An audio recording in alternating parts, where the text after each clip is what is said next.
Now, into the ticket office of Disneyland. Oh boy, let's do this.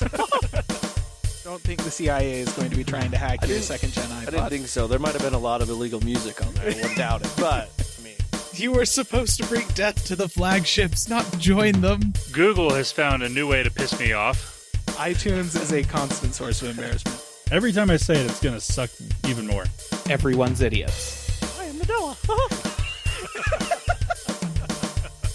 I can't do it anymore without laughing. I was going to do the whole thing. Welcome, everyone, to the Calling All Platforms podcast. I am your host this time, and always, unless I'm here, Sure. Wes. And we are here with Landon. Hello. And Caleb.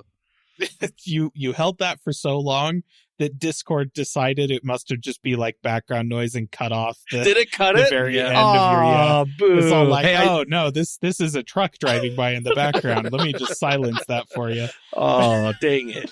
Oh. Well, But probably listener, a good thing. you got to hear the whole thing. Yep. I did that because you had to do it twice as long because I wasn't here last week, right? There you go. That's Yeah. as much justification as you need for anything, I suppose. See? Sorry about not being here last week, listener. I work pretty much was like, hey, guess what? You're working. Okay. So had to make that happen. But hey, I'm here and we're going to talk about some Gamescom. We're going to get right into this since, Gamescom. The main part of Gamescom was a whole week was, last week. But they did have little stragglers and things talking about other gaming things, and we're just going to kind of get right into it.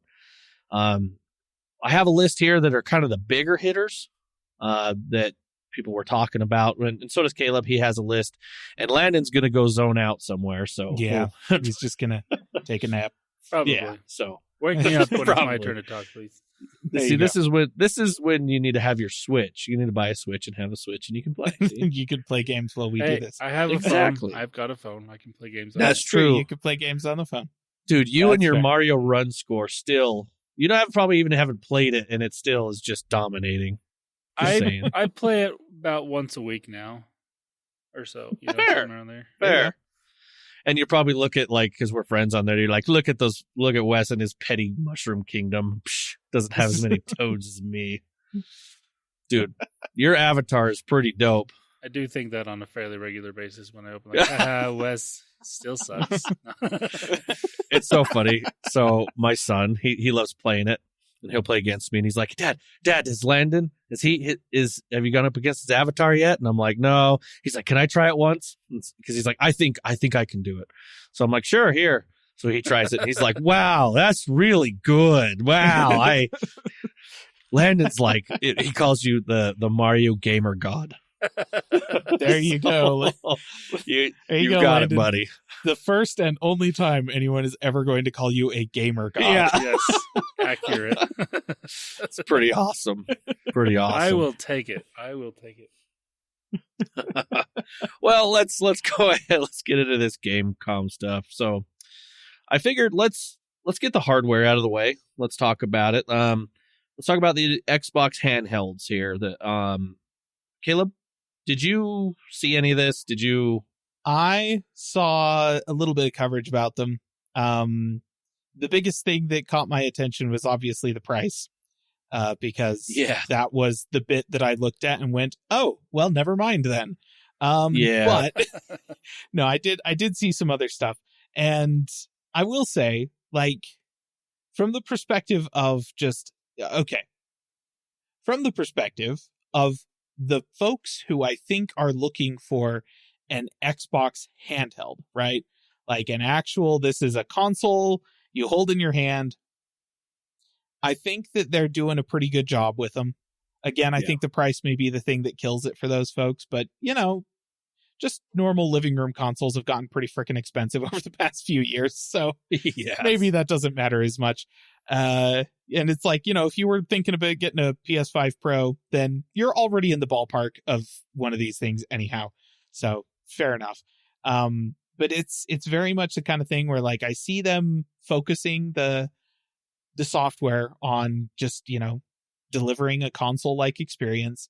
I see them kind of like, yes, there's details about the performance of the processor and the technical specifications of the hardware and stuff like that, but they're not emphasizing those in the same way that they would if they were talking to the PC crowd. You know, like that was kind of my thing. I was like, just the way that this is being talked about, they're focused on Xbox console folks. And I think, you know, probably the right move, probably a smart move, and seems like they're doing a decent job with it, like generally positive vibes around the reception of this device as of yet, even despite the fact that the price is pretty high. Did they actually say that was the price? I heard it was just leaked by... That's true. Amazon, it was just or leaked something. price. I don't think it was ever actually confirmed by Microsoft, but I will be surprised if it's less than that. We'll just put it that yes. So let's say the it- price. What it was for the regular one, So- wasn't it 500? Yeah, the regular one was like 5, or was it 550? It was something like that. No. It was 500. 450. It Or no, was- 499. I think it was 499. I think it was Yes. 500. I think the other one was 750. I knew there was a 50 in there somewhere. And I can't think remember. the bigger one was 9. I think it was actually 9. was it 9? Oh, okay. Then the other Yeah. one I think might have been 550. Yeah, maybe it's 550 and 9. There's a 50 in there somewhere.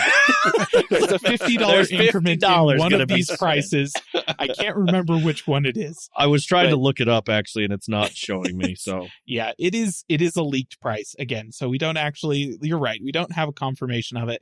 But, and I will say, from a technical perspective, like, you know, we don't really need to dive into the technical specs of these devices, because all that matters is it going to be able to play your Xbox games? And the fact that Microsoft is approaching it in the way that they're approaching it means that it'll play the Xbox games that they say it'll play. And honestly, the way that they're kind of talking about broadcasting game support on the device is very similar to the way that Steam does it, except much more granular than what Steam does. Steam basically just tells you, hey, yeah, this is tested, works, everything is flawless on the device, or this is tested, partially works on the device, or doesn't work at all, or we haven't tested it, right? Like Steam just has 4 buckets and they dump every game into those buckets. Whereas the Xbox, like the handheld, the Ally X and Ally, those are much like what they're talking about in terms of rating the games for them is much more granular. They'll be able to tell you which specific features of which games are going to work or aren't going to work, and kind of be able to tell you essentially what sort of performance you should expect out of the game on that hardware. yeah, they're calling that the compatibility program. Steam, what Yeah. does Steam call theirs? There's just the Steam. Steam Deck. It's the same. Yeah, Steam Deck. It's something Steam thing. Deck compatibility, something or Yeah. other. It's the same thing. And I just had it up here, so I'll just add to it. It just says that there's going to be handheld optimized, and then there's going to be mostly compatible. Which in here it says it indicates a game may require minor in-game setting changes for optimal experience. So yeah, similar to the Steam Deck. Yeah. So I think seems like, and it's going to curb stomp the Steam Deck in terms of performance, not because they're doing a better job with the software. We don't really know, like, right? There's no way to know whether or not, because we have tested on the same hardware back-to-back SteamOS versus Windows 11, and we have concrete proof that SteamOS is better for games. Games run better under SteamOS than they do in Windows 11.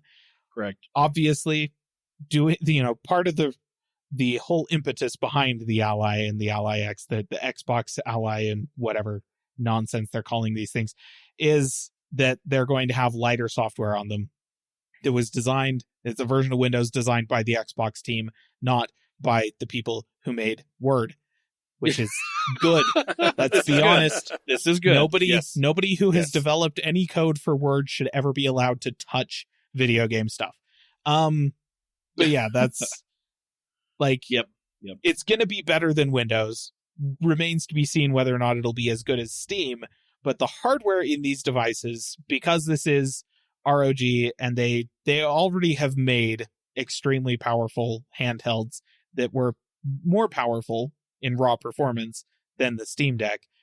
And these are using AMD's next generation chips on top of that. So yeah, these things will, in terms of performance, absolutely curb stomp the Steam Deck. And that's great.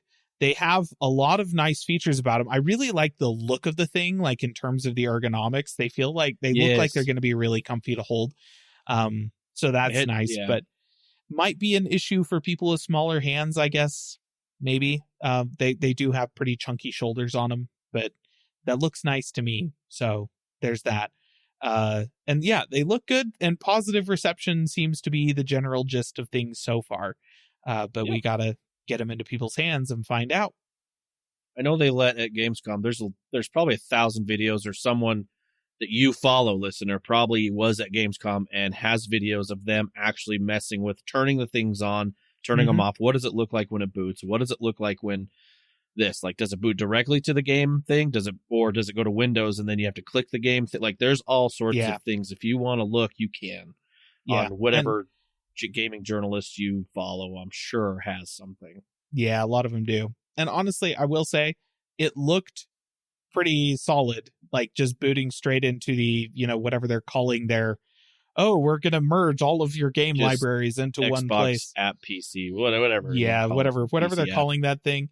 It's maybe going to work. We'll see. GOG Galaxy never took off, but who knows? Maybe this will be the one that sticks. They did.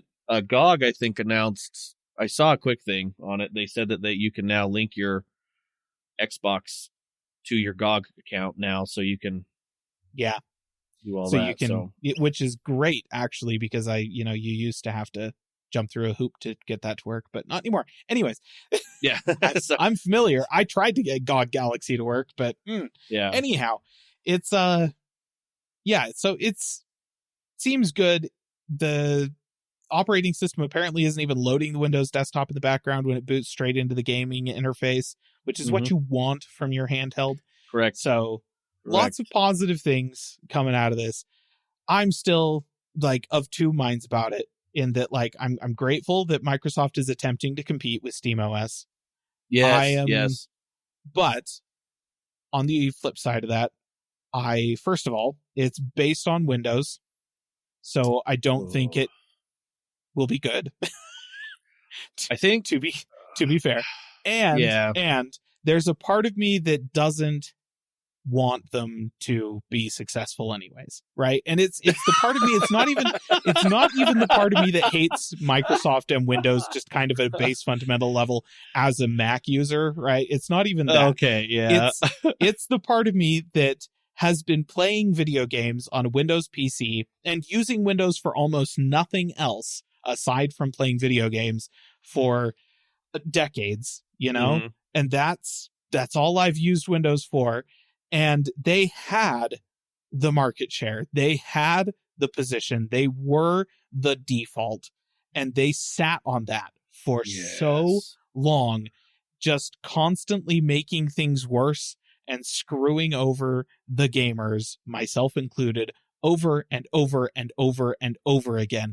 And they had their chance to change. They had their chance to step it up and do something better for us. They had so many chances, and now that there's an actual competitor that is making them look like absolute butt, I kind of don't want them to be successul in their attempt to turn it around, because I'm so jaded and angry about this massive history of abuse, Yes. And so that's kind of where, and I recognize that that's not terribly healthy, especially considering what happened with Intel. Because that's where I was with Intel back in 2017. They'd been sitting on fundamentally the same processor releases year after year after year after year for a decade, because AMD didn't have squat to compete with them. And then AMD released Ryzen, and I thought that it was Intel just being stupid. It was Intel just going, that's never going to stick. We'll just keep doing the same thing we've always been doing, and AMD is going to somehow manage to sink this ship regardless.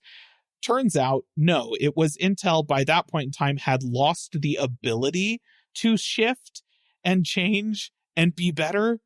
And now they're like gonna go out of business, and AMD's gonna be the only ones making desktop processors aside from, weirdly, Apple. So yeah, I don't want that to happen, right? Yeah, we don't want that. I don't want Valve to straight up just kill all other gaming OSs, but there is definitely a part of me that is all like, I kind of just want Microsoft to fail because they don't deserve to succeed, right? Like that's how I'm feeling about it.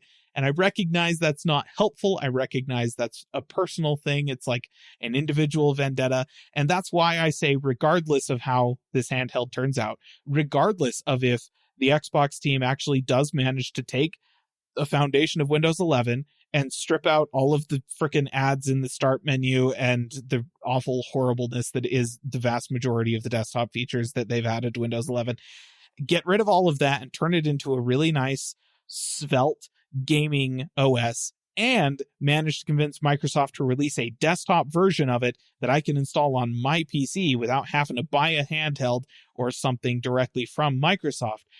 Even if they manage to do that, I'm still switching to Linux.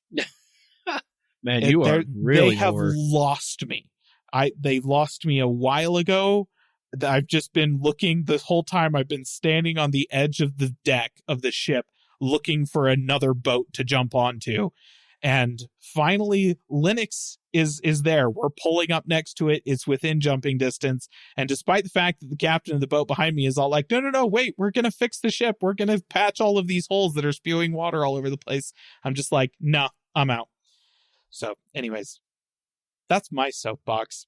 Dang, that was crazy. All right, well, I am different in that just because.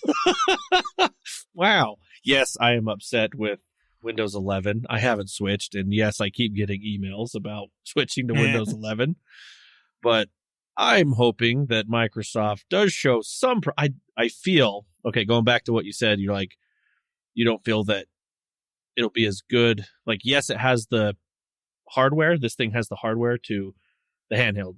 Sure, it has the hardware to beat Steam, but it is part of that software and that OS. I hope that they can at least bring something that shows even more, like, it's good and can show even more potential for the next iteration and whatnot. Because competition, like, you know what? I'm not much into. I don't play a lot of Steam games. I'm not on the PC a lot, but man, that is awesome that they were able to just release this OS and just all hands on deck Microsoft to be like, hey, we need to get Xbox and Windows together to get, like, that is amazing. How long they put out a documentary. Xbox put out a documentary saying that the Windows team would never work with them. They never wanted to, like, you know what I mean? Like, to finally get something, it took Steam for that to happen.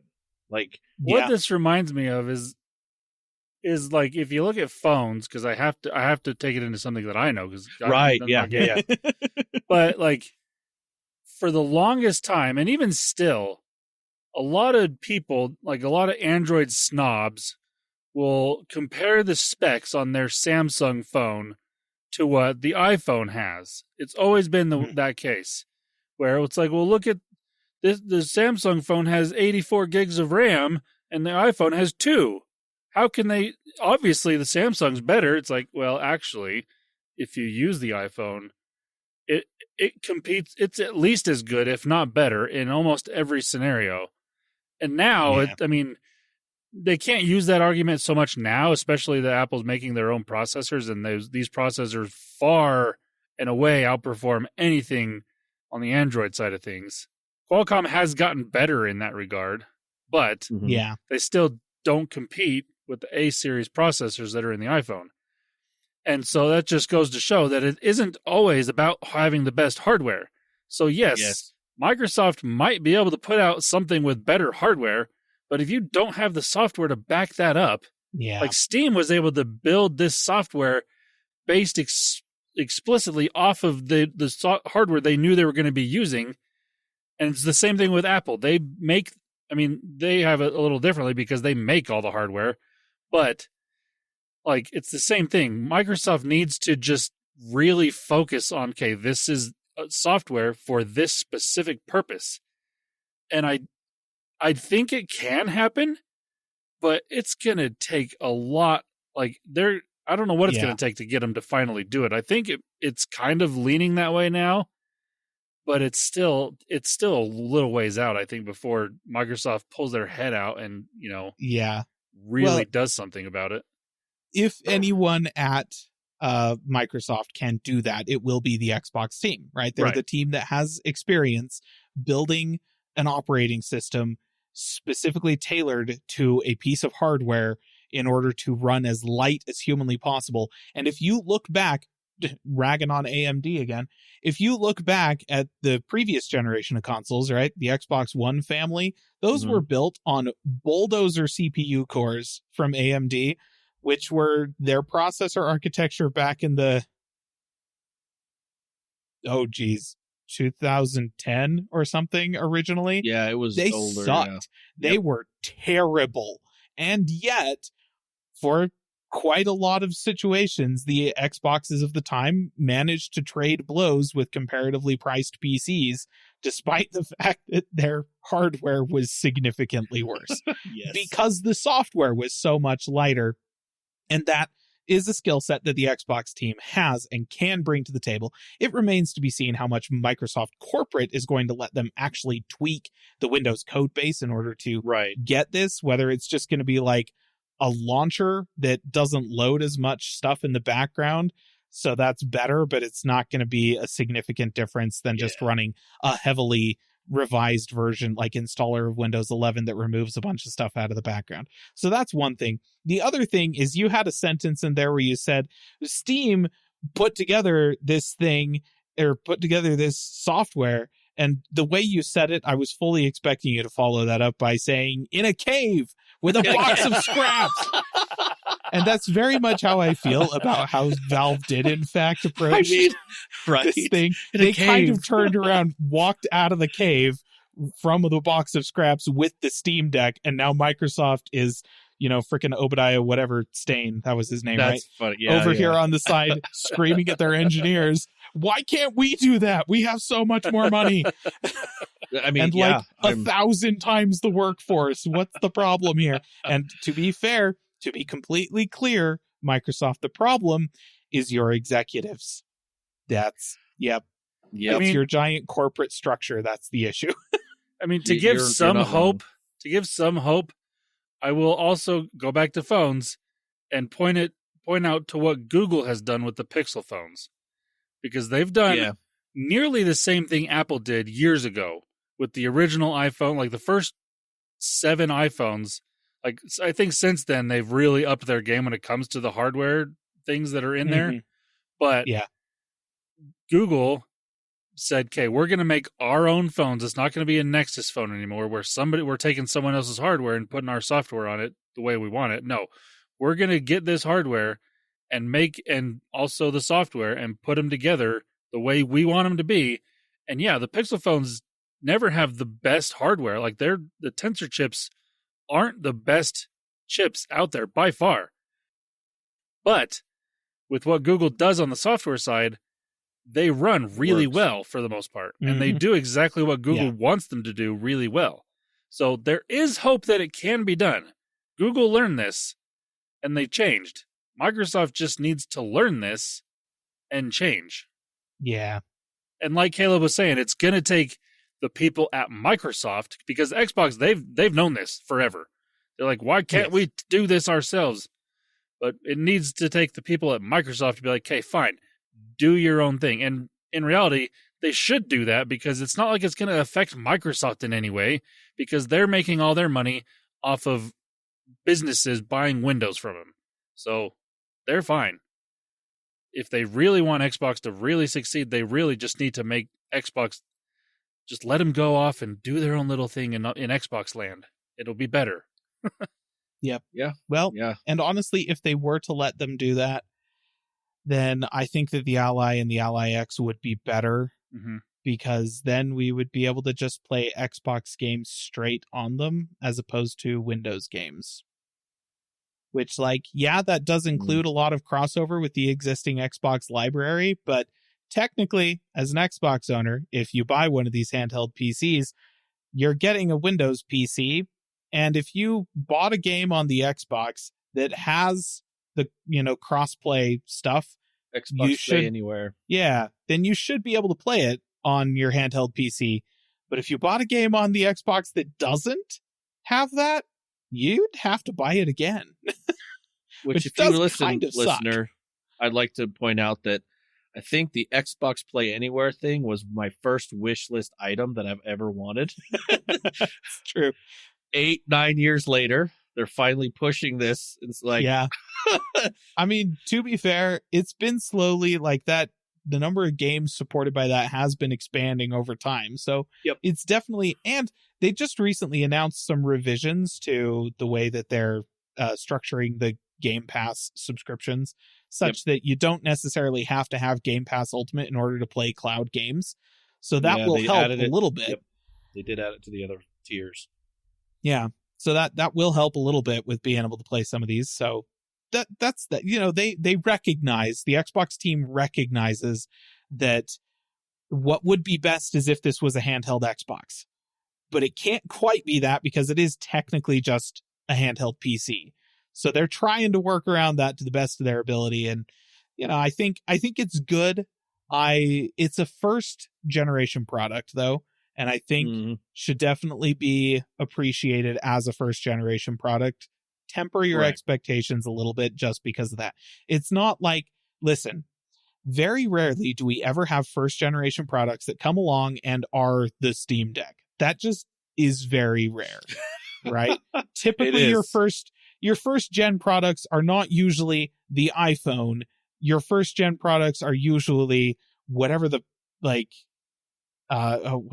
what's a good example of one that got significantly better afterwards? I'd probably assume.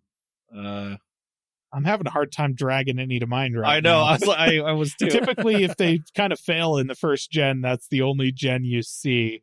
But I'd probably say the Xbox 360 because they had to get rid of the red ring of death. Yeah, they had to upgrade the actual hardware to, even more. That's true. So. Yeah, I guess that's true. If you consider products within a product line as well, the first generation PlayStation 3, really cool stuff going on with that console, but also some significant problem areas that needed to be addressed in subsequent revisions of the thing. And I'm kind of expecting, especially in terms of the software, this is going to be a first gen product. They're going to need to revise and change the software on the thing in order to get it to where we want it to be. And so bear that in mind, listener. You're buying a first gen product, always some risk involved there. You should only buy it if you're satisfied with the experience you'll be getting when you purchase it, because theoretically they could improve that with software updates. There's no guarantee. There never is. And for that reason, don't pre-order. Just to be clear, when they actually open up pre-orders, don't do that. And there's a lot of promises being made by Xbox. Don't buy the product on the promises. Yeah, and don't make it your main. Whenever you're doing, I guess relating back to phones, if you're downloading a quote unquote beta, don't put it on your main driver phone. I would say don't make this your main driver. This is a secondary device. Yeah, let's make it a secondary. Yes, I would agree to that. So on there. So let's bring it back to what they said on Gamescom. They just kind of talked about the handheld compatibility program, which we mentioned on there. The hands-on, like I said, if you want to see any videos, there's probably thousands of videos of this thing because it's being talked about a lot. They did reveal some Xbox certified wireless controller. So they're talking about the controller. They say that if you want to check out the joysticks, they talk about the TMR joysticks. So ROG, they released an Xbox certified wireless controller. If you want to try the wireless controller with this, that's on there. You can look at that too. So, but that's pretty much it there. Like I said, they didn't come out with the actual price for these things. yet. I think they're still kind of looking into that, but the leaked price from some store or something, like I said, it was either $450 or $550 for the main one, and then for the pro version of this, the X version was about $900 is kind of what they were talking about. So Yeah. Yeah. So, I mean, for me, I am interested, but I don't think I'm going to get this first gen at all. I mean, one, that price, Yeah. and but I am very interested because I would like to see what they do, because this would be really nice. So, because obviously this is going to get a lot of data to also go to the next console, so it'll be interesting to see what they do. So, okay, let's go ahead and move on. Let's talk about the big game. One of the big games that came out of this, obviously, that everyone's been waiting for, finally has a release date. Let's talk about Hollow Knight Silksong. Yep. It's real, listener. Did you? Okay, so I'm going to go ahead and say this. I tried Hollow Knight, and Hollow Knight should be a game that I like because I like Castlevania. I like Metroid. This one, I for some reason, I've gone back 3 times to play this one. the first one, Hollow Knight, whatever it's called. I couldn't get into it. Hollow Knight. Yeah, I couldn't do it. I don't know. It just didn't grab me. So when everyone's talking about this Silksong one, that's supposed to be this big,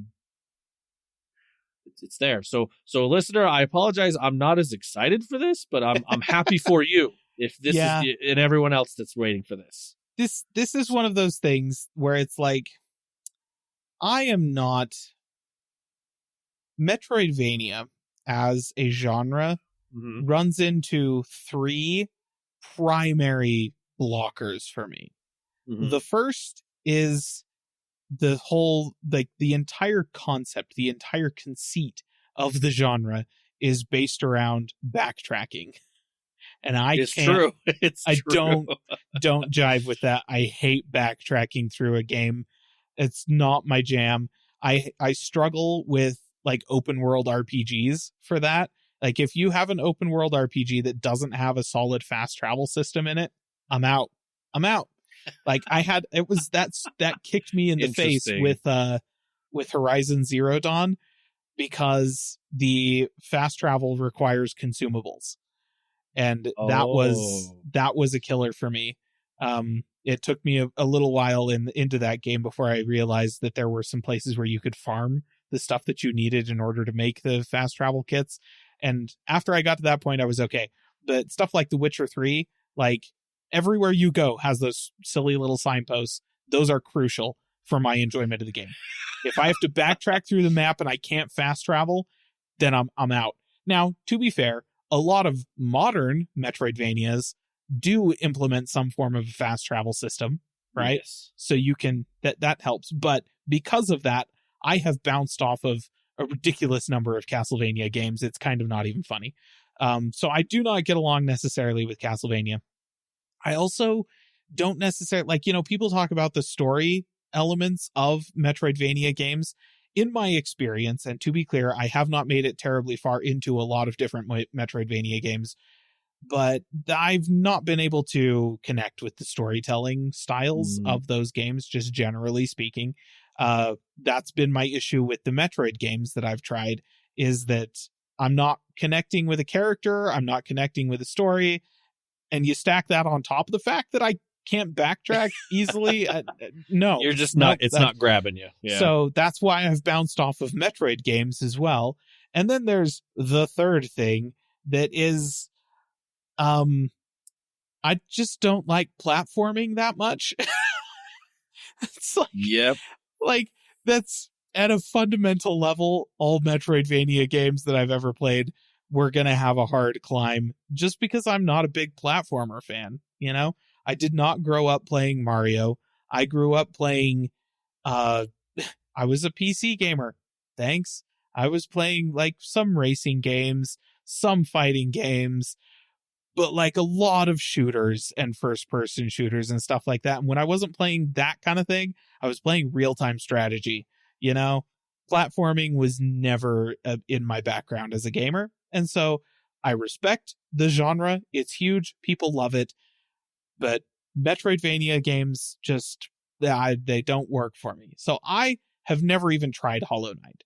However, loads and loads and loads of people that I do have a lot of respect for love it, like absolutely to death, to an extent that is like, you know, I've heard lots of people say good things about high quality indie games. And there was a time that I kept getting Hollow Knight and Shovel Knight mixed up just because they both have Knight in the name. And they're both kind of, you know, Metroidvania style platformers. Yes. And so, but Shovel Knight, from what I understand, is significantly more tongue in cheek. Hollow Knight, apparently a very earnest Metroidvania game that had excellent level design, fabulous mechanics in terms of the powers you unlock and the way you play the game, was evidently extremely satisfying combat, a satisfying difficulty curve, and apparently a relatively touching story with like a solid connection to the characters in the game. Yeah. So that's great. Sounds like an awesome game for somebody who isn't me. And I can understand why those people would be super excited for Silksong, especially since it was announced so freaking long ago. Yes, it was. Like, holy cow. But yeah, it was kind of fun that not only, yes, do we have actual news about Silksong, but a release date that is this week, right? Like, I believe it says on here, it says revealed to be September 4th, 2025. Yeah, that's so if you were planning on any other game releasing this week, listener, maybe just assume that it won't, because I don't think anybody wants to compete with Silksong's release. That just seems like a bad time. But it's coming. Yes, it is. And just to mention, just because Microsoft definitely probably put a lot of money into this, it is coming to Game Pass. And it was kind of the feature game for the ROG Ally. So, oh, yes. Yeah. So they probably put some money into this as well. Oh, yeah. Let's go ahead talk about another one here. Obviously, World of Warcraft, the Midnight expansion. They did a big cinematic thing on there. You know, I actually haven't been very big on WoW cinematics. So I was a big World of Warcraft player. Loved them up to a certain point, and then I stopped. Man, how can you not be big on WoW cinematics? That's the only part of WoW I have ever paid attention to. Well, I mean, there was a few cinematics that I was like, ugh. Like, okay, listener, if you like Dragonflight, more power to you. But I view World of Warcraft differently. Let's just say that. But this next, I actually really enjoyed. So it was talking about the characters in here, Blood Elves. Never played a Blood Elf in here, but it was big on that on this next one, and I was like, wow, that's actually pretty cool. Like I think they did something pretty cool. They're adding a whole lot of other things. One big thing that they're talking about that apparently has been asked for a long time is player housing. They're finally bringing that. Yep, player housing. So they're going to finally let you have a house in World of Warcraft. So they talk about more about that later, but it's coming later next year for the Midnight expansion. So and a whole bunch of other things. So what the worlds, like changes that they're going to make. If you want to know more, hop onto that. Also, try and maybe find someone that knows what they said, because listening to those, there was some issues with audio at Gamescom. Those videos, man, those were bad. Sorry. Like the audio on that, because you'd hear them talking, but then you'd also be hearing people chattering in the crowd at the same time. Oh, man. It was bad. So I would suggest finding maybe someone else that knew that was there recording and could tell you what it is. Anyway, so World of Warcraft, it's a big one. This is the second of the trilogy of expansions they talked about that when for Chris Metzen coming back. And this is the first one that he had full hands on for coming back to World of Warcraft. So a lot of people are excited. I am interested in one of them because obviously I was there when he was creating the story through. So yes, I'm a nerd for that. So we'll see. And a lot of people say that after this trilogy might be the end of WoW. And they might they Wow. might actually now. No It's pun either intended. World of Warcraft 2 or whatever they do. This is supposed to be like a big thing. You know what would really tickle my jimmies is Warcraft 4. Guess what? That's I tell ya. being hinted heavily by some Sure. peeps. I'll believe it when pigs fly. But it may, who knows? I'll It may believe not it when be. StarCraft 3 has a release date. I'm sorry, Blizzard. Yeah, StarCraft 3. You started me here.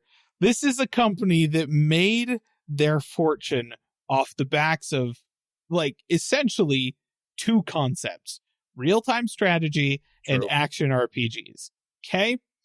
I recognize that MMOs, like that World of Warcraft is an action RPG, quote unquote, but the MMO, constantly online, garbage nonsense crap, is the thing about the franchise that I don't like, and is the reason I don't necessarily love Diablo 4.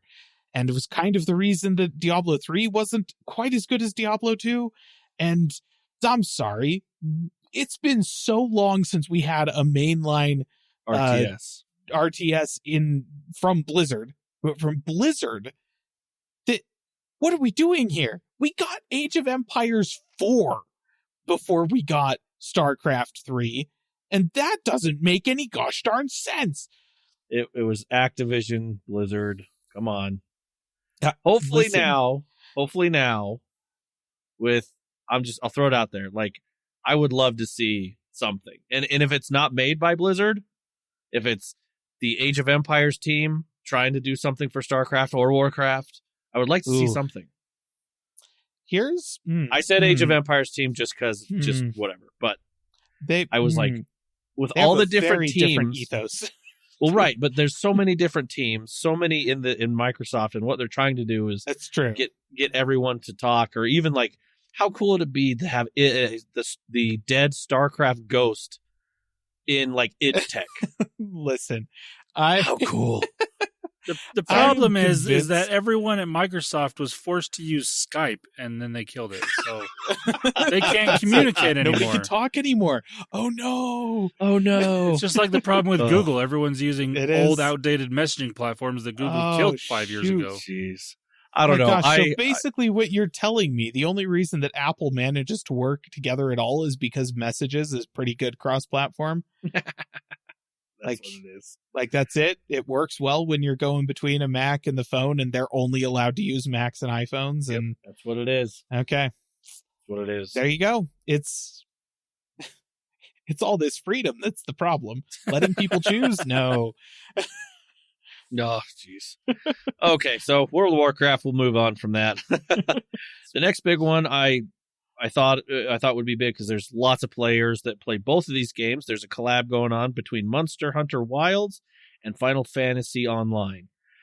Basically, what Final Fantasy does and Monster Hunter, they've collabed before, and so they'll put Final Fantasy stuff in Monster Hunter, and then they'll pick a monster from Monster Hunter, put it in Final Fantasy, and they'll have in both games crossover that way, and you can earn on whatnot. And I've heard they're just really successful on this. The big takeaway here is that you can ride chocobos in Monster Hunter. Yes, chocobos are in Monster Hunter. That's the main thing you need to know. And then, of course, and this might be just because I like Indiana Jones. Indiana Jones and the Great Circle, they're having the Order of Giants DLC. And what's interesting is I listened to, on a podcast, they talked about this with the creators. They actually said that this isn't a tacked on at the end thing. This is actually like you get to, is it Venice? No. Where is it? You get to a certain point in the game. The Vatican. Like right? the hub, whatever hub it is. I haven't played it yet, so I don't know. Maybe it's the Vatican. But you get to that point, and then you can just go off and do this. So it's like in the middle of the game, and you could play, and they've got all sorts of other puzzles and other things that are in this. And I thought that was pretty cool that it's not a quick, just tacked on thing. Yeah. So yeah, listener, do you remember when you would buy an expansion for a game and it was not the end of the game? It was an expansion to the game. Like, the game was complete. and then you bought an expansion for it, and it was basically just like, hey, here's some more that is extra, you know? Yep. Like, sometimes you got something like Brood War for StarCraft that was an expansion, like, it continued the story from where the game ended. Sometimes you got that, but a lot of times you got essentially what this is, where it's all like, hey, here's a basically separate little sub game that is not connected to the rest of what's going on, but it's fun. Yeah. Have fun. Like, enjoy that, you know? I miss when that's what DLC was, as opposed to stuff like, Cyberpunk, where the DLC was, sorry, here's the game. Here's the game we wanted to promise you. It's been 4 years. Here's the actual game. Apologies for that last thing. Yeah. So, yeah, Indiana Jones. I thought that was going to be cool. Which means I'm like, I got to get on that and play that. I've heard nothing but good things. I just got to do it. But what I want to do is watch all the Indiana Jones and then get on and play, just because I'd be all in the, so. Yes, all 3 of them. I was wondering if you'd exit, keep one out. I'm pretty sure it's a real shame they never made anything after Last Crusade, but is what it is. It is what it is. I mean, certainly they wouldn't make any now. Like, that's ridiculous. Harrison Ford is way too old. It's just silly, right? It's so silly. That wouldn't happen. Anyway, before we open that can of worms, it would be really weird is if they had made one and then tried to give Indy a son played by Shia LaBeouf and then never reference that again ever in any other media. That would be so bizarre. That would be bizarre. Let's not do that. It's a good thing they didn't. Like, that would just been too weird. It's not a can of worms. It's a crate of snakes. Get it right. It's a good. That's a good one. I like that.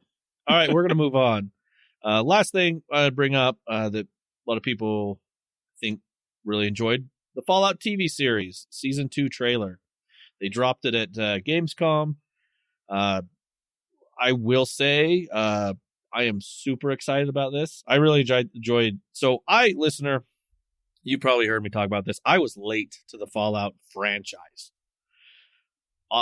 Because I was a World of Warcraft player. So I missed out on a lot of Bethesda games at the beginning. You lost an entire decade of gaming. I did. Basically just playing WoW. No, really, I did. Like, I didn't play Blizzard games. I played Diablo. I played StarCraft. Blizzard had me. Okay. He didn't know there were other developers of games. Right. And then, of course, I was like, I don't play Nintendo. It's fine. Anyway, so what is it?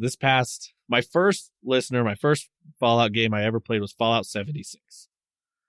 Still fell in love with the game, even though all the problems there were. And then I got into this franchise and started playing all these and I went through and played, what was it, last year, I went through Fallout 3, Fallout New Vegas, Fallout 4, and just head on did them. No 1? You didn't play Fallout 1 or Fallout 2? Come on. I could have. Come on. I wanted to. I did. I actually looked into them, and I'm like, oh, wow. That's a whole other mindset. It's completely different. It's a whole other mindset.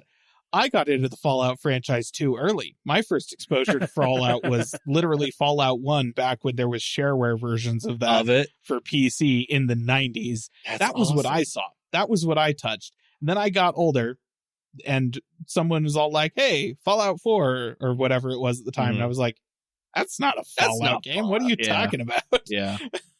So anyway, then I watched the show and me and my wife watched it, and she never really played Fallout, but like just really enjoyed it. Sentiments for lots of other people. This is actually really good. So this next trailer, listener, apparently is big because a lot of people really liked Fallout New Vegas, and this is where this trailer says this is where they're going. You got to see one of the main creatures in this trailer, a Deathclaw, like some big things. And what's interesting is in Fallout New Vegas, you have 4 different endings. This show has to pretty much tell you what happened, which ending is canon. Ooh, what's the canon ending? So it's going to be interesting. what they actually... You know what would be choice is if they recorded 4 different final episodes and they just randomly serve you up one just to screw with people. That's actually one of my favorite comedies of all time is Clue. That's what, Clue did that. Classic comedy. 3 different endings to that movie. Depending on which theater you went to, you just got one. Like just an ending. Yep. And that screwed with people so hard when the movie released. It was awesome. And you can still, you can get the DVD and you can watch it that way, where it will just randomly pick one of the 3 endings and feed it to you. Oh, so fun. That's amazing. No, it'll be interesting. I'm kind of curious to see what they do. So this is probably a big, because not only do you got New Vegas, there's some other stuff that they've pretty much got a touch on with it's even ever since, I believe, Bethesda. I mean, so in Fallout 1, there was a big, your main city hub was Shady Sands. In the show, they blew up Shady Sands from Fallout 1. Gone. So there's all sorts of stuff they're doing. So it's interesting. So listener, if you like Fallout, take a look at that trailer. I'm sure you've seen the trailer by now. I know we're 2 weeks late to this. So yeah. It's pretty cool. So, but those are kind of the big hitters I wanted to mention. Obviously, there was so much more in the games, in the presentation. I mean, listen, the games floor at Gamescom, there was 60 some odd significant booths that people had available to check out. We're obviously not talking about everything that was happening there, listener. That's not gonna. We don't have that kind of time, and neither do you. Yes, and so. Those are the kind of the big hitters I wanted to mention. Caleb, do you have any others that you wanted to go ahead and mention? I've got a list. So first of all, since we're talking about Fallout getting a trailer, Twisted Metal also got a trailer for that second season of that show. And I want to say it's really weird, the timeline that we're in, where we have a bunch of well-respected, good quality TV shows based off of video game franchises, and the only one that isn't totally out of left field in terms of, I would expect a successful story-based show to come out of that franchise is Fallout. Yes. I guess The Last of Us too, but that one has not been it was critically well received. Audiences were chill with it, right? It was good. But nobody was kind of stunned by how good it was. Everyone was kind of if you had screwed this up, we would all be seriously concerned as to how. Right? The game Halo. Was made. Like Halo. But here's the thing. The Halo games were not made like a TV show. That's The Last of Us. Naughty Dog made a miniseries that you could play. That's what it was. Fair. So if they had managed to screw up that story, that would have been just horrible. But Fallout, it's an RPG. There's a lot of story elements, but how do you adapt that to a TV show? That's challenging. They did a pretty good job with it, right? Yes. Unlike The Last of Us, which is a very linear game that is heavily character-based, it adapts basically one-to-one to a TV show with no difficulty. Fallout, there's a lot of, you have to figure stuff out, and they did a good job with that. Okay, that's great. Twisted Metal, that was just a car destruction racing game. Yes, it was. How the F did they turn that into a successful and well-reviewed TV show? Got no idea. League of Legends. As a Netflix show, yep. How did we get Arcane out of League of Legends? I still don't know. I've played exactly 3 matches of League of Legends, and I wanted to gouge my own eyeballs out afterwards. It was not... Nope, did not connect, but Arcane is a work of art. So anyways, it's weird. But yeah, Twisted Metal, the second season of that is also coming fairly soon. Did you watch Twisted Metal? Did you actually watch it? I have not watched the first season of Twisted Metal, but after the trailer came out for both that one and Fallout, because I haven't seen Fallout either, I put both of those on my list. I'm I need to go get those and watch them, as well as the second season of Arcane. I haven't actually watched that either. But yeah, so since we're talking about that, then let's since I was ragging on Metroidvanias earlier, let's talk about a Metroid game that I might actually enjoy. Metroid Prime. Because it's not a Metroidvania. It is in fact just it's a first person shooter. So I can play that.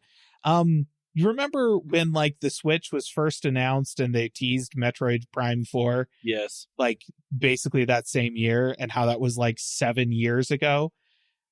Yep. Yeah, good times. Anyways, later this year, Metroid Prime 4 is evidently coming out. Yeah. They've said nothing about development for so long. We were all kind of like, is it still happening? Who knows? No, yeah, it's happening. It's called Beyond, I guess, because they couldn't come up with anything better than to name it after one of the less good Star Trek movies. But that's okay. It could have been worse. Fair. They could have named it The Final Frontier, I guess. I don't know. Oh, jeez. Metroid, But yeah. The Final Frontier. Listen, worse things have happened, I suppose, but not many. Yeah. So yeah, Metroid Prime 4 is coming out later this year. If you have a Switch 2, right? That's the reason that I'm not playing Metroid Prime. Oh well. So Yeah. this game is not going to sell me a Switch 2. I'll just put it that way. No. Not really. Yeah. All right. The next relatively significant development, I guess, this isn't exactly a new game, is Resident Evil 9 Requiem. And to be clear, this was like, they announced this at Summer Games Fest.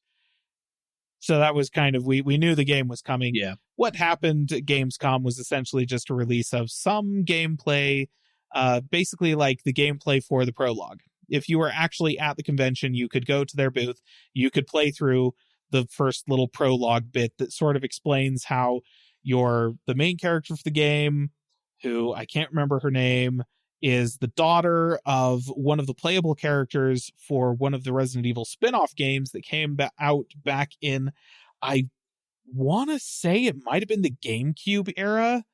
Yeah, but it was a spin-off game that like had some online component to it, and once the online stuff had been shut down, the game was no longer playable, and so like nobody remembers it. But anyways, apparently the main character's mom was one of the characters from that game, and I think she was canonically the only character from that game who actually lived.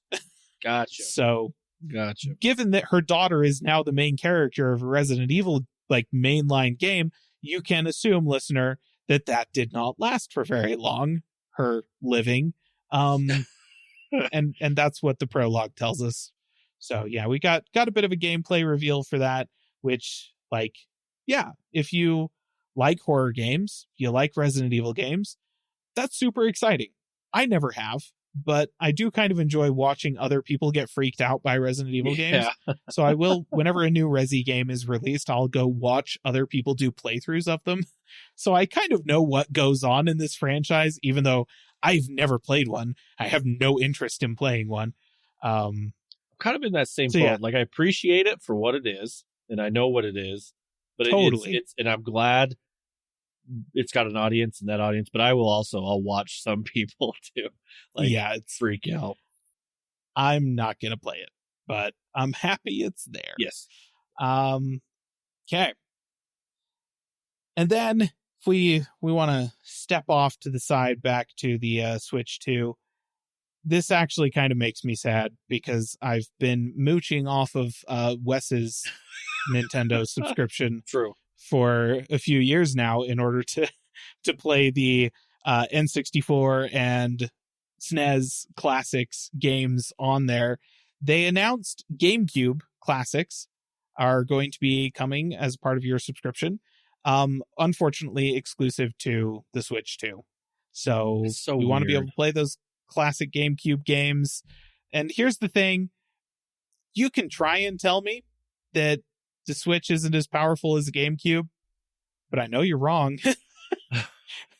I suppose maybe you can make the argument that the Switch isn't capable of emulating the GameCube, and that's why it has to be this way. And I suppose, given that the Switch is barely more powerful than the Wii, because the Switch is basically the same hardware as the Wii U, and the Wii U was barely more powerful than the Wii, and the Wii uses basically the exact same hardware as the GameCube, which is to say, listener, that over the past 5 console generations, Nintendo has only actually updated their console twice. So that's fun, if you think about it. But maybe that's true. Like, maybe the Switch 1 didn't have the grunts actually emulate GameCube games. Whatever the case, you're going to be getting some classic GameCube games. And I know what you're all thinking. Finally, Smash Bros. Melee on my Switch. No, at least not yet. The launch titles that are going to be coming with this do include stuff like Super Mario Sunshine is coming soon, but is going to be coming. And what was the other one? I read off this list, but now I can't remember what list I read. Top of my head either. But...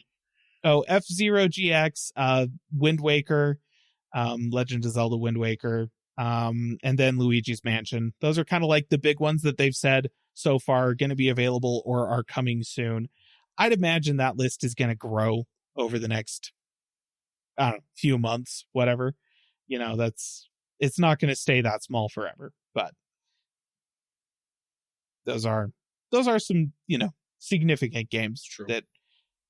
that they were good games. They were good games, right? The GameCube had some really good games on it. I don't know. It did. It really did.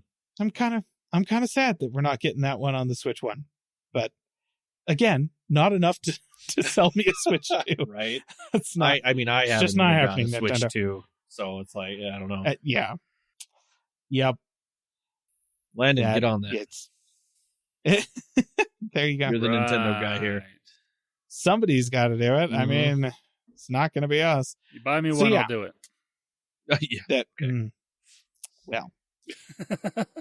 So yes, those are the ones I wanted to make sure that we mentioned. There's some good stuff happening. Obviously, from like the game perspective, Silksong kind of covered over everything else. But there are still some other stuff. There's some good stuff coming. I do think the developers of Silksong are probably stoked that GTA got postponed so that they can own the news cycle for the next 6 months. You know, good for them. That's fantastic. And then in terms of hardware, obviously the Xbox Ally and Ally X kind of took the show. Though over the past week, we have gotten a few leaks from Sony on the Sony side of the picture about their portable console, which is essentially the Portal, the PlayStation Portable or Portal, whatever they call it, except an actual console as opposed to just a glorified smartphone that has a wireless connection to your PS5. They actually released not one? a ton I of didn't detail. see this. No, they have not. They have not released one. Sony has not publicly acknowledged it. Okay. But we have had some leaks from inside of the organization, or more likely their supply chain, suggesting that development is not only underway on an actual portable console version of a PlayStation, but is fairly advanced, right? Like they know what CPU cores are going to be driving the thing and what GPU cores are going to be driving the thing, but they're both based on AMD CPU and GPU tech that has not been officially announced by AMD yet. It's the stuff we're expecting AMD to announce early next year that powers this thing. And so we're expecting to see an announcement from Sony in 9 months to a year kind of time frame, right? Like it could be a Summer Games Fest thing at the beginning of the summer, or it could be a Gamescom thing at the end of the summer, is sort of the time frame people are thinking we might see an official announcement about this, but it's coming. Gotcha. So that's kind of the news that we got this past week from that. Not technically Gamescom news, but it definitely seemed like the timing of the leak itself felt like it might have been deliberate to kind of punch the ROG Ally, like the Xbox handhelds, in the back. That's sort of what it feels like. May have been orchestrated. Is kind of like, oh, us too, maybe. Right. Yes. Us too, maybe. Yeah. So, have anything else? Nope. That is all the Gamescom stuff I've got. All right. Well, listen to that. We're going to end the Gamescom discussion here. That was lots, and there was so much more that was there. Lots of developers, lots of things, even just little snippets. I think I saw a quick Heroes of Might and Magic 30-year thing that was talking about. Oh gosh, 30 years. Was it 30? It was one of those 30-year. No, I mean, it's got to be. Like, in fact, I'm thinking Heroes of Might and Magic 30 years would be like Heroes of Might and Magic 3. You know, like I still play that game. It's an old franchise. I like that game. Anyway, so we'll end that discussion. But if you want to see any more, you've probably already seen it, or if you want to take a look, there's there on the other websites for the gaming journalist website. So, okay, let's go ahead and we'll move on. We got some other news here. We have some Apple news. The iPhone will be September 9th or something. Yeah, something or other. They're gonna talk about some crap on September 9th, and I'll maybe talk about it after they talk about it. Yeah. There you go. You sound super excited.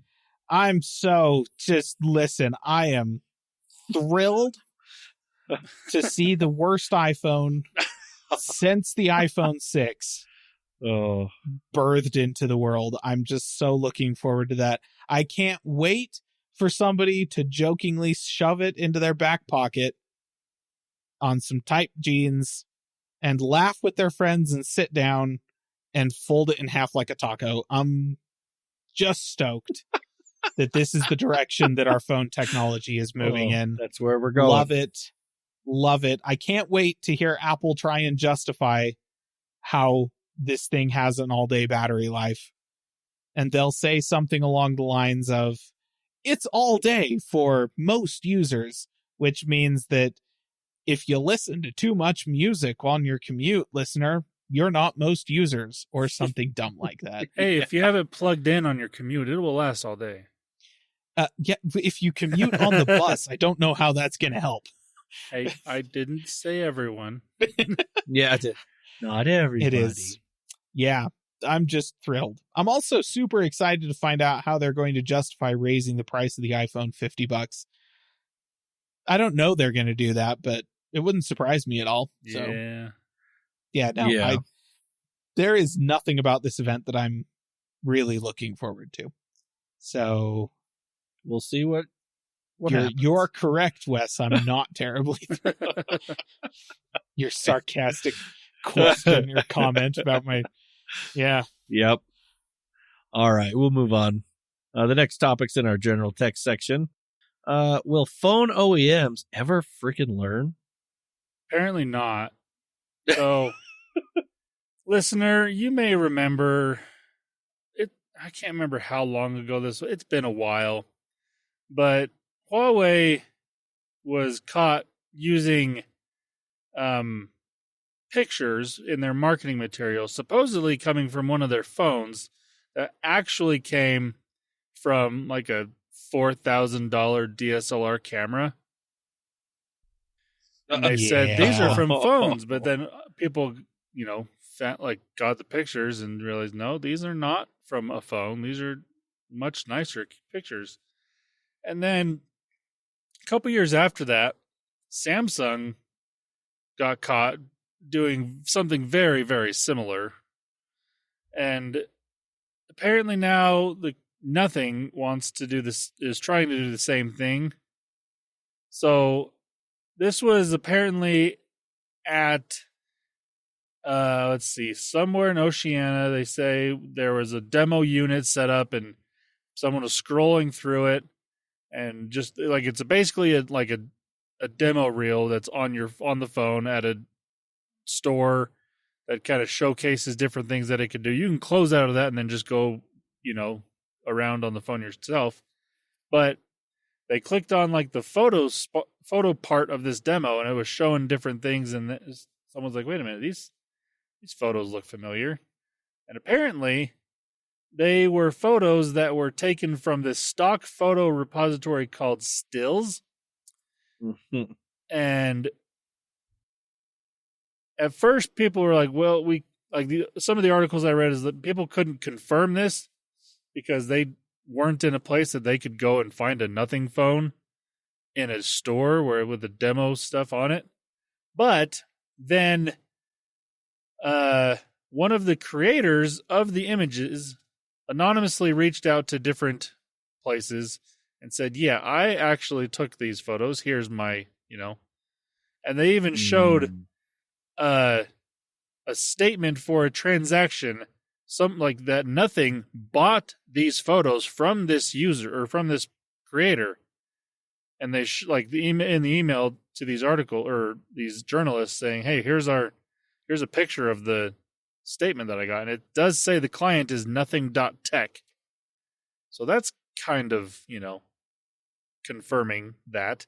And then to confirm it even more, the co-founder of Nothing, I'm not even going to try and say this guy's name, but he went on to Twitter and he said, this is what his tweet says. It says, regarding, let's see, let me try and find it here. Okay, regarding the Phone 3 live demo units in some stores using stock imagery, let me explain.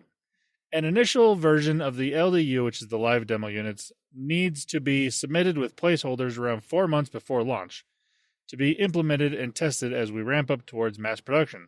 Once we enter mass production, those placeholder images are replaced with photo samples through a new version of the live demo units, along with final product renders and videos. And he says, in this case, it was brought to our attention that some live demo units' stock imagery were not updated. We are actively rectifying this and working with our promoters to ensure all LDUs reflect the latest version. Now, what that tells me is, oh, you found out we did that. Oops. Not. No. We did this. We did this on purpose. We put some images there just as no. Generally, when you find a placeholder type image, it says photo coming soon or something, like it's one of those type of pictures. It's not a stock photo from a stock photo website taken on a nice camera, not something on your phone. Generally. Here's the thing.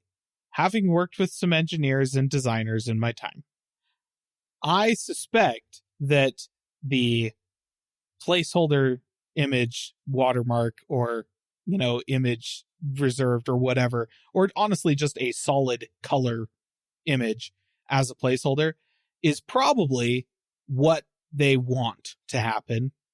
But that's not what the designers want to see in the final product that they submit at the end of their work day. So they're going to go grab the company's stock photo assets, because I'm sure that Nothing just has a company-wide license to this stock photo site. They're just going to go grab a few images and dump them in there, and they're going to forget about it. They're going to tell their manager, hey, these are placeholders, they need to be replaced. The manager will be like, awesome, I'll tell somebody to do that. Are they going to? Is that going to get lost somewhere in translation? Probably. And here's the thing. I can 100% see this being a case of they were genuinely just some placeholder images that some designer at the company stuck in there during the process that were supposed to get replaced. And there was a breakdown in the chain somewhere that led to them not being replaced. And it's really funny that they got caught, because 100% what this demonstrates is, hey, we don't do a whole lot of oversight of our demo images before they get pushed out to promoters on promotional devices and stuff like that. Oops. And yeah, it does. I will say, I've worked kind of in these sorts of scenarios with tech development. It is totally believable to me that this was just a breakdown in their process. I fully buy that. I doubt it was malicious. I suspect that this kind of thing happens all the freaking time with these companies. And most of the time people just don't pay close enough attention to notice. But it's the kind of thing where you will on occasion go to Apple's website, and for a recently announced device on Apple's website, which you are going to see 99% of the time is renders of the thing, because the thing was not actually available to be photographed, right? We all expect this. Apple's pretty upfront about it. Occasionally, you will go to some of their legacy websites where there should, by all accounts, be a photo of the device, and you'll find renders because nobody updated that page. It does happen. And I do appreciate that the guy actually came out and said, whoops, our bad. We screwed this up. Would it be better if they had not screwed it up? Yeah, I do think it's hilarious. And it is especially hilarious that you're, like you said, it keeps happening. Like, they keep not paying that close of an attention because they're just like, nobody's going to notice. That's assuming they even notice. But I guess it just goes to show, generally speaking, the customers of most tech companies are paying more attention to the products than the tech companies are. You would have hoped nothing would be the exception to that. They do kind of give off the vibe that they're supposed to be the exception to that, but yeah, evidently not. You know, what would be really funny is if the person that was responsible for this at Huawei got fired, then got hired by Samsung, got caught, got fired, and then now just happens to work at nothing. It's this one guy. That would be amazing. That would be he's so doing choice. it on purpose. Even better. It's like, how many companies can I do this at before I get caught? That's awesome. Oh, man. All right. Well, it looks like that's all the topics we have in the end of the episode. Unless, Landon, you got one more thing. No. You know, I thought about trying to come up with some sort of gaming thing, but nope. Oh. You know something Well, I here, noticed? I've got one more thing. I actually kind of don't. Oh. I did look it up, though. The first Heroes of Might and Magic game came out in 1995. So it is, in fact, like the series Heroes of Might and Magic is 30 years old, not just the third one. And that did make me feel a little bit less old, just a tiny bit. Just a little bit less. Fair. It was funny. So I listened to my podcast on a higher speed, and when you guys did that last week, when I was listening to it, and you were like, "Landon, do you have one more thing?" And it was like instant. Landon's like, "No." I was like, "He didn't hold or pause. What the heck?" I was gonna give you crap about it, and then I was like, "Wait, I listened to it on a faster speed, so that's probably why." I mean, to be fair, last week it was a little on the shorter side of things, so. Fair. It's true. Well, listener, we appreciate you listening. If you have any questions, comments, concerns, or want to get a hold of Caleb and tell him about, not putting up videos, you can. And let me tell you how you can. There's a couple ways. One, you can get on our social media platforms. That's one way. Two, you can also go to callingallplatforms.com, post a comment there. Or three, on the actual YouTube website, the YouTube website and the channel, go to the channel. You can post a comment on there, Calling All Platforms, on that as well, and say, hey, we really enjoy the content you have. We would like some more. Maybe this will get us, to pay on the Patreon. I don't know, something on there. Definitely motivate him to do it. That would be motivating, I will say. So, get him to do some more videos. But until next time, listener, have a good week. Bye-bye. See ya. Calling All Platforms is a production of Supporter Sound Studios. To learn more about how you can support the podcast, go to www.patreon.com/callingallplatforms.